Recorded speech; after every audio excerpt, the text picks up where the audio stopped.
Today we're here at our sponsor Micro Center with a simple challenge. I'm going to be building the cheapest gaming PC I can. This is essentially going to be a follow-up to our last Boson, and the thing is, we couldn't really do this video a year or two ago, so let's take a look at what they've actually got. If I'm trying to build the absolute cheapest gaming PC, I don't think I have a budget for a graphics card. So they do have the Ryzen 5 8600G. So that is one of the brand new 8000 series APUs.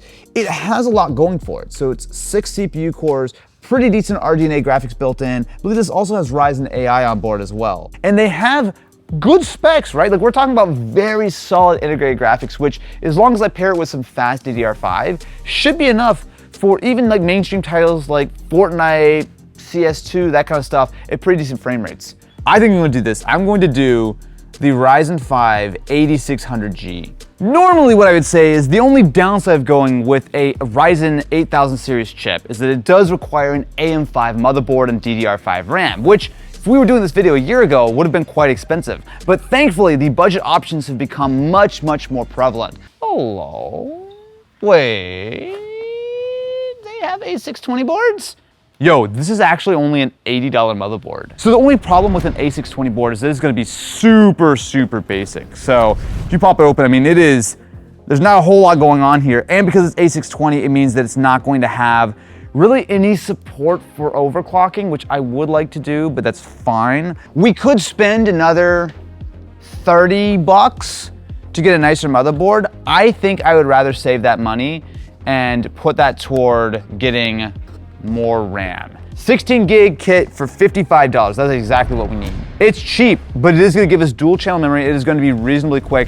And importantly, 55 bucks for RAM. That's pretty cheap. Like that's, especially for DDR5. So now I need to choose an SSD. So there's a 256 here for $28.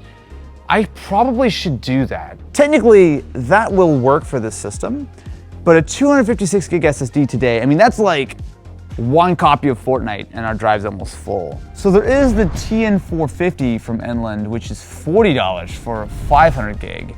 And importantly, it's PCI Gen 4, not Gen 3, so it's significantly faster. This is where it's really difficult to do like ultra budget systems, because the difference between going from $28 and $40 is a doubling of the capacity and essentially a doubling of the speed. Yeah, actually over a doubling of the speed.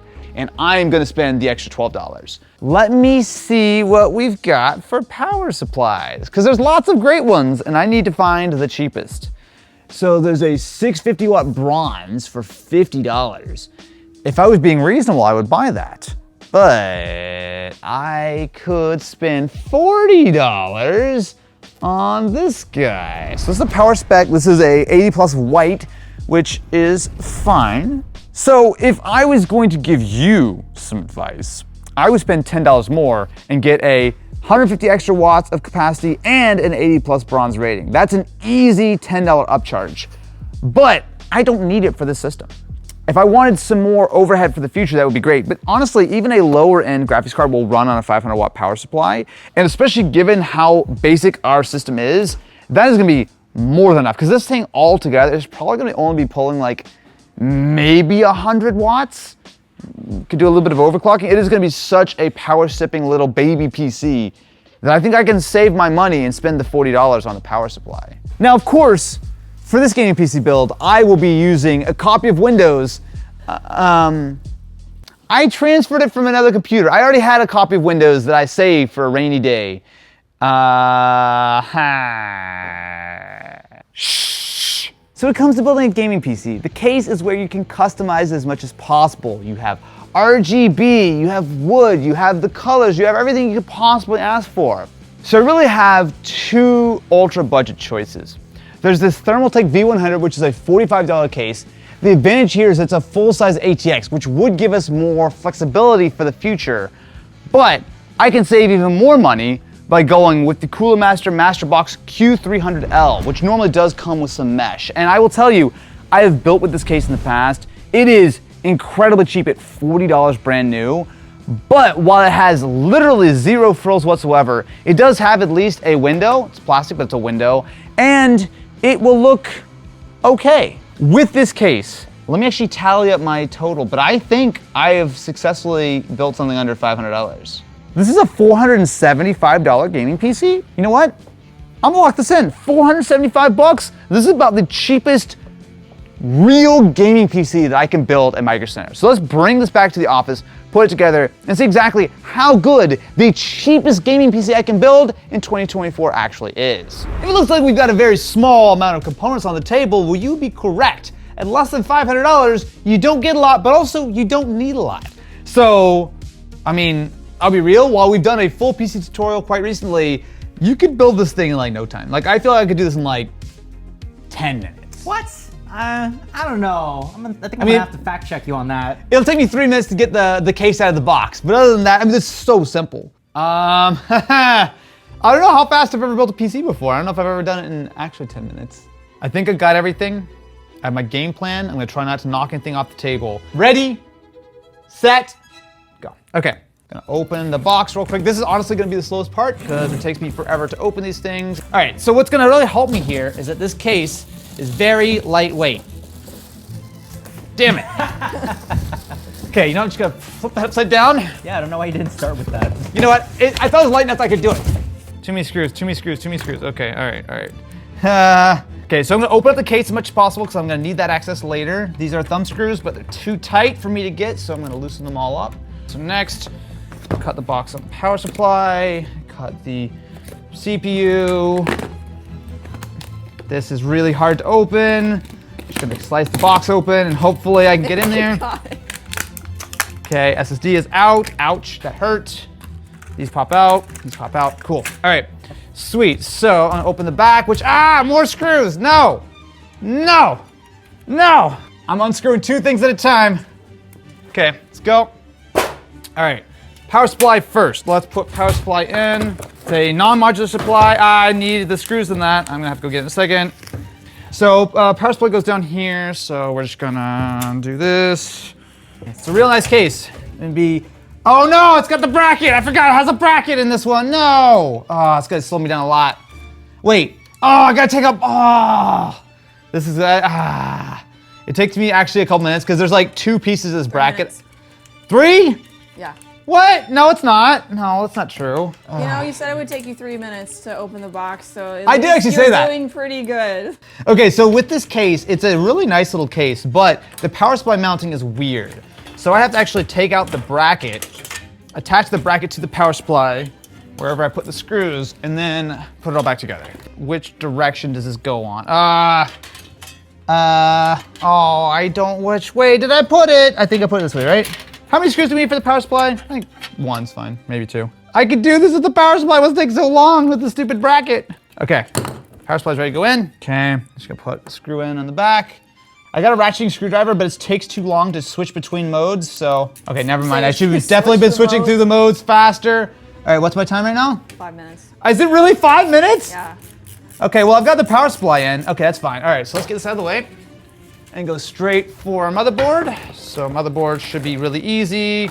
Close this up. IO shield is in here. Damn it. IO shield is kind of slowing me down. Don't do whatever it is that I'm doing right now. I felt screws hit the ground. That's okay. Okay, so open up AM5 socket. Pop that open. Yeah, just throw that CPU. Toss the CPU in as hard as you can. It's totally fine. Make sure we're lined up. Boom. All right. Closed. Boom. Okay. Memory. Let's go. I'll put CPU cooler on in a second. There's only 2 DIMM slots, so I have to take a minute to figure out where these go.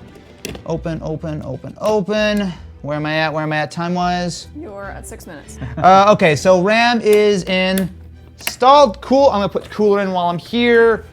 Throw in the SSD. I think the SSD needs a screw, doesn't it? Oh, it doesn't. Excellent. Okay, Gigabyte used my little duder on it. Oh, I gotta take off the thing. Damn it. Okay. Here's the thing, though. I don't have a graphics card. I don't have a hard drive. So actually, this is pretty fast. Done with that. Done with that. All right. We're gonna go AMD logo up. AMD logo up. 1, 2, 3, 4. Got it. Let's go. Now, this is a part I can't really rush because I have to do this evenly. It will literally just not even work if I don't do it evenly. Did you put any thermal paste on that? Yep, there's thermal paste on the bottom. I don't believe you. I didn't actually physically look at it, but it's always on there. I'm just gonna trust it's on there. The AMD wouldn't have forgotten to do that, right? All right, there we're in. Okay, put the CPU fan on. Definitely more screws just went flying, it's fine. Put the CPU fan in now. Okay, SSD, open, slide it in, pull this out of the way. Open it, my dude, open it, okay. Focus, focus, focus, focus, focus. I'm losing some valuable time right now. Boom. Okay, SSD's installed. Let's put this in the case. I might do this. There's standoffs. There's standoffs. Yes, there's standoffs inside. Excellent. Okay. Cool. Let's go. IO shield. Shh. All right. IO shield in. Come on. 1, 2, go, go. I'm just to trust that my standoffs. Oh God. This is not looking promising right now. Where are screws? Where are screws? Where are screws? All right, how many screws do I need for my motherboard? I'm gonna say 3. That doesn't look right. I'll try it. Oh, and that is not even gonna match up, is it? Oh, is it? That does go in, okay. 2 screws, 2 screws, all I need for the motherboard. Don't try this at home. That's very dangerous. Okay, cool, motherboard is installed. Let's run power and we're good to go. I just need it literally. How many? Less than 30. 30? That's not enough seconds. 3, 2, 1. That does not look like. Well, here's the thing though. Wait, I'm just gonna keep going. I'm gonna keep going because I'm literally basically done. Front panel. I'll jump it, right? Yeah. Let's just go. Let's just go. Come on. I'm actually gonna have this basically booted now, pretty much, right? There's a display port on this board, thankfully. Power. Where did I put power? I'm gonna have this thing booted though. Look. I'm pretty much there. Okay, and then I just need to jump it, and it's good. On. Okay. What did I forget? I don't know. Probably a lot of things. Come on. Come on. See anything. Come on. Yeah, just give it a second. Okay, AM5 just takes a second. Come on, this can't count against me. Do you look at this computer and see anything other than a glorious success? That was a joke. This is what success looks like, guys. This is what the success looks like. Hey guys, today we learned I can't build a PC in 10 minutes as much as I think I can. Let me take this back apart, figure out what I forgot, and then I'll be right back.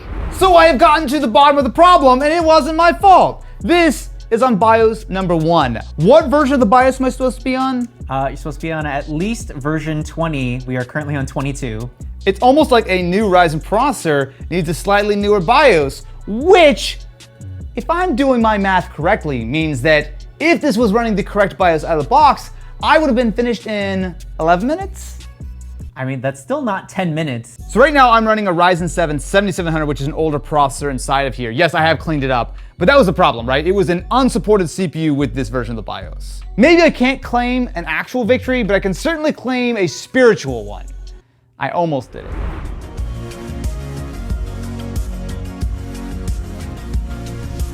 Let's see how well Fortnite runs, which, I'll be honest, I say this every time, Fortnite, a fairly good game to test because it's relatively, well, it's not relatively, it's very good looking and it can be quite demanding, but it's also very scalable. So I'm gonna give this a try. We're running at 1440p, but heavily upscaled and mostly medium settings. So let's see what we've got here, shall we? Wow, I'm actually kind of surprised.